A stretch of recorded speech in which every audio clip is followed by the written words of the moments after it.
আপনি ছাত্রলীগ করতেন কিনা? আপনার নামে হত্যা মামলা আছে কিনা? আন্দোলন হত্যা মামলা আছে কিনা? যদি প্রমাণে আপনার হত্যা মামলা আছে, আপনি ছাত্রলীগ করতেন না, এখন আপনি ছাত্রলীগ আছেন। অনেকে কি ছাত্রলীগ করতেন? অনেকে কি ছাত্রলীগ করতেন? আপনি তো বর্তমানে আছেন ছাত্রলীগ। আপনি নিচে এখানে আছেন, এখানে কোন একটা প্লেন নিয়ে আছেন। আজকে মিছিল করছে কারা কারা? আজকে মিছিল মারি ফেলাম কিন্তু। আর দাঁড়া, সে যে উপজেলা ছাত্রলীগের সভাপতি, মার্কেটে বলতে পারেন, জোরে বলেন। আপনার নাম কি? মোহাম্মদ শাকিল আহমদ। আপনি কি ছিলেন?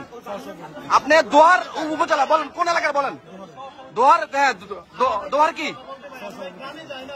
দোয়ার উপজেলা ছাত্রলীগের সভাপতি ছিল। দেখুন, সে নিজ মুখে স্বীকার করেছে সে দোয়ার উপজেলা। হ্যাঁ, 89 নাম্বার তালিকা। সে জানবে, সেটা আসে না। সে ভিডিও করো